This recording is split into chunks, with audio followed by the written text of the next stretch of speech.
eyes may be able to see, but without a heart, you cannot feel. What's up, everybody? This is George C.L.C. Samuels, and you are tuning into episode 74 of the It Will Come Show. Today, we're going to be talking about or examining social versus digital responses to COVID-19. And this comes from a few articles that came in over the last 24 hours. To those of you that have sent through, I'm talking to you. And let's dive straight into it. Cool. So, first article here, this one here is about how a Rwandan radio star or stars spread hygiene messages, right? This is essentially a good, simple way to address, local issues. A lot of times, we look at the West and how we look at other places around the world that, we think need help, and we think that the solutions need to be, really complex. But sometimes it's something as simple as a radio drama, that becomes a solution to helping and assisting people. I mean, here, look at the radio setup. I think this is just awesome to see. But, you got locals solving their own problems, leveraging technology in a way to educate, right? To educate, inspire, and teach something new. And, for some of you who are so used to the world of the internet, the world of technology, you may still look at this and be like, wow, radio is still a thing. Well, hey, look at podcasts, right? Podcasts made their way back around because there obviously is still a demand for people who are auditory, right? Or more audio-based when it comes to learning. And now podcasts are a huge thing. So yeah, with radio, I mean, this is a great and inspiring story of how, something as simple as a radio drama can actually assist in educating people during this time. I think there were stories in there, and let's just put this message up. So yes, Nikki, sometimes it's the simplest interventions that might have the greatest impact. Understanding the context is so important. 100%. So, this has to do with the context of different cultures, right? Localities. And there's definitely been sort of a highlight at this point in time about globalization, right, versus localization. I think there's been a pushback against globalization due to everything that's happened in the world right now. And, for better or for worse, I think what this does is it allows us to kind of go within again. And when we go within, not just individually, but go within our communities, right? And I think it's a very important part of our social interactions. So let's now move to this next article. So this next article, it was interesting, right? So you've got like a very positive sort of solution in a place like Rwanda, and then in the U.S., right, as a contrast. You've got here, Michigan stay-at-home order prompts honking traffic jam protests. This is a response, literally, in the West to feeling like their freedoms are being restricted, right? So here, the protest called Operation Gridlock was organized by the Michigan Conservative Coalition and drew out militias, conservatives, small business owners, and ardent supporters of President Trump, who characterized the governor's stay-at-home order as an unjust power grab, right? So you'd think that during this time, people are thinking about the collective good, but as you can see in different cultures, people are seeing the request to stay at home as a takeaway of freedom, right? Especially for Americans, because they're all about their freedom. So, yep, you've got that there. Another one here. Presently, the governor's stay-at-home order extends through April 30th. More than 28,000 cases in Michigan alone. Crazy. And the disease has killed more than 1,900 Michiganders, right? So, Michiganders. That's a first. Didn't realize that people from Michigan are called Michiganders. Yeah, you learn something new every day. And yep, as if I haven't mentioned already in the last few episodes, this show is sponsored by Faya. If you want to learn more about Faya, go to www.fayacorp.com, C-O-R-P. And here, next one. All right, so these are looking at all the social responses. So fear, compassion, or xenophobia are social responses to crisis. Now, this particular article is actually more a landing page to register for an online event But the title itself, right, fear, compassion, or xenophobia, is an interesting one because we are seeing that at display right now with COVID-19. What was really interesting is as COVID-19 was making its way around the world, I heard from a lot of friends, from Australia to the UK to the US, about people essentially, being afraid of anyone that looked Chinese, right? And essentially, if a Chinese person like sneezed or coughed, right, whether it be on public transport or in a restaurant or a cafe, you'd see people just kind of move away, right? And it just brought out more of the xenophobia, in some instances, racism, and what a shitty response. But it highlights a lot of these social dynamics, if you want to call it that. And I think it's definitely something that we need to use as a reflection point, right? What are we going to display? Are we going to display fear, compassion, or xenophobia? So let's just go back to screen. All right. So as coronavirus spread through Asia, the West had a head start to prepare. Why wasn't it used, right? One thing that I'm definitely seeing is even here in Asia. So I'm live streaming out of my room from Singapore.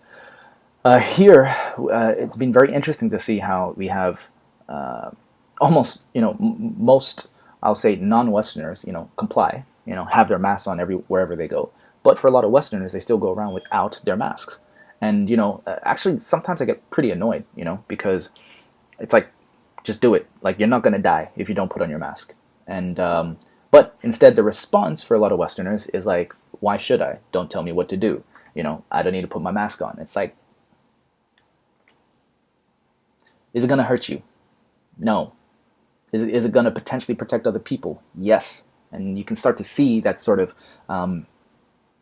that tension, right, between this individualism and collectivism, right? In the East, you'll probably have more people look at, okay, going to do stuff for the greater good, right? Also, there are fines involved if you don't. So that'll definitely incentivize.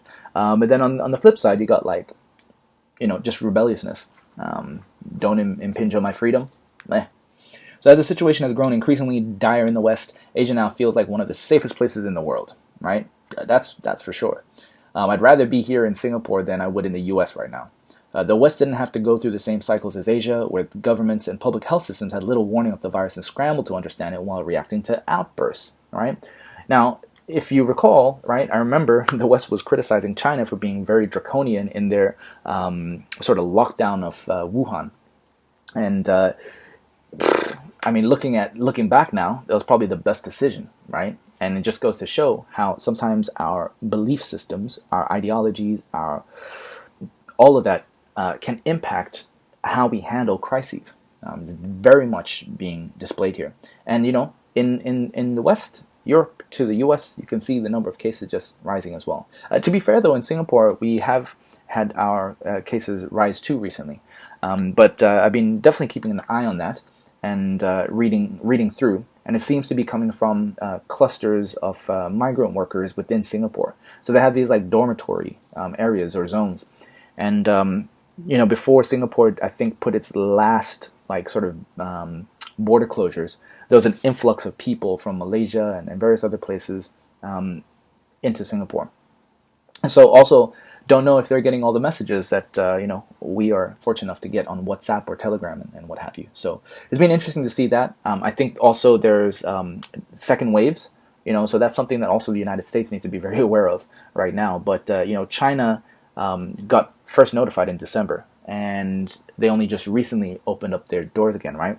So they've had about 4 months. The rest of the world, so Singapore was around end of January, and so January, February, March, April, May. So now might be a peak, and then hopefully it tapers off. But for the United States, February. So you're looking at another like 1 or 2 months. And again, when we start opening borders again, it might also cause another wave. So anger is growing in many countries over other governments' failure to respond. So let's look at that. In Asia, there is a growing sense of astonishment that the long lead time many countries elsewhere had was not better used. I would agree with that. So there's just a lot of blame and finger pointing as well at this point in time. People in the West are ignoring advice to stay at home, as we were talking about. That's because it's too confusing, one expert says. Yeah, too confusing. I'm not too sure about that. It's just stay at home. Just stay at home. I don't know what's more confusing about that. Uh, and then how the coronavirus has reignited Orientalism in the West. Yes. So the pandemic has amplified Orientalist, anti-Asian sentiment, as we were talking about. And yeah, Holly Barrow calls for those in the UK and US to look closer to home before attributing blame on other countries. I would agree. And now I talked about essentially for this episode, right? We're going to be looking at social versus digital responses. Now on the social side, we've covered a few different articles, but feel free to put in the comments what your experiences have been from social responses right now. Over the last couple months, have they been positive? Have they been negative? Do you have some stories of your own? Just feel free to include them. Now on the digital side, right? Because I love talking about this sort of play between the digital and the human and the social side. So digital technologies actions in response to coronavirus pandemic. So the reason why I wanted to share this is because even though humans can be very unpredictable, right? We have the good and the bad in us. But from the technology side, actually, you can take a little bit more of the emotion out of it, and you can just see like, okay, what is being innovated right now? What are humans actually using technology to do during this time? So here, digital technologies actions in response to coronavirus pandemic. There are four main categories areas: data, artificial intelligence or AI, and supercomputers. What they're being used to do right now is detecting patterns in the spread of the virus. Right. So there are a few really good portals right now that are being used online to track the spread of coronavirus, and it's been quite amazing to see how much data they can handle in real time. Developing potential treatments and devising strategies for reconstruction. Right, so this whole crisis has been a push for the use of more data, AI, and supercomputers.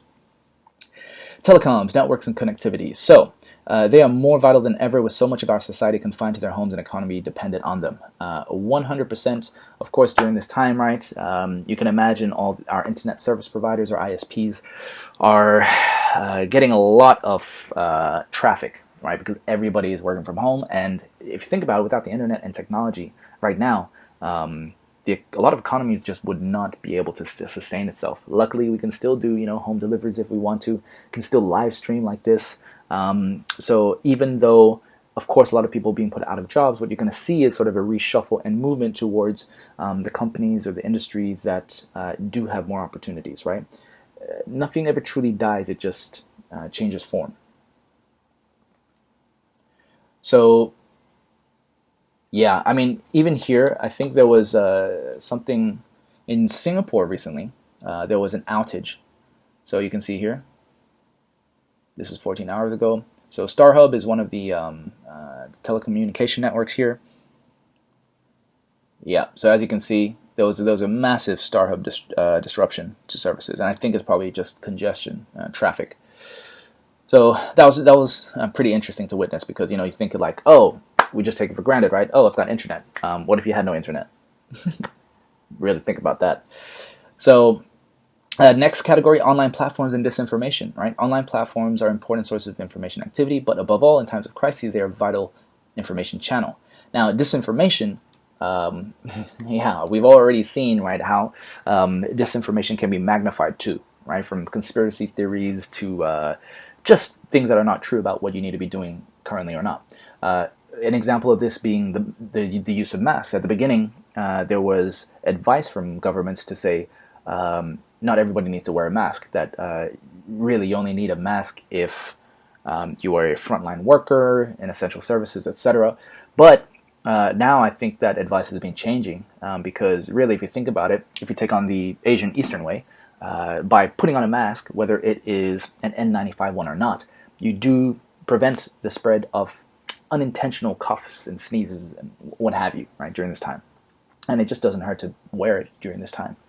So, yeah, the online platforms can be very useful for helping to spread information, like, apps and messages that I get from the government on my phone.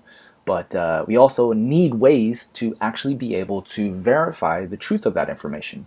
And I would probably put in that same category blockchain, right? Because that's probably something that's going to be highlighted now and moving forward into the future. And again, remembering I am a fan of one blockchain in the future, so let's see how that pans out.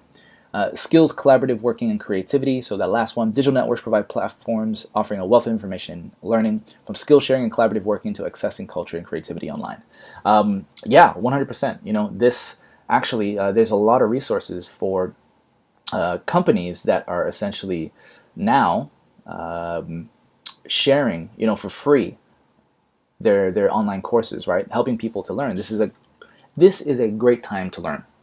If you are stuck at home, lost your job or something, upskill. And I would highly recommend you upskill in the digital skills, right? Because those skills are what is going to help you get a job in a potentially different field that will get you paid if you're, worrying about that right now. So use this time to be able to upgrade yourself. All right. So next up, Immersive Tech opens new world of opportunities for businesses. So we've got just a couple more articles to share. And, this again, right? The world has played with VR, virtual reality, and AR, augmented reality. But, now that everybody finds themselves at home, you could probably see how the use cases for this rise significantly as well. This article is from Singapore, but essentially they're looking at how can we utilize or leverage more of this technology? They call it immersive technology, so AI and VR, to actually take advantage of the fact that everybody's working from home. Because a lot of people are going to be figuring out and working out how to work from home effectively. Then finally, technology helps work continue, but it's the people who keep our businesses going. So, that's essentially remembering, right, this between people and tech. Although the tech is what is helping all of us to be able to function still, relatively, it's the people that keep it going, right? So always remember that. And as always, remember, through patience and persistence, it will come. The eyes may be able to see, but without a heart, you cannot feel.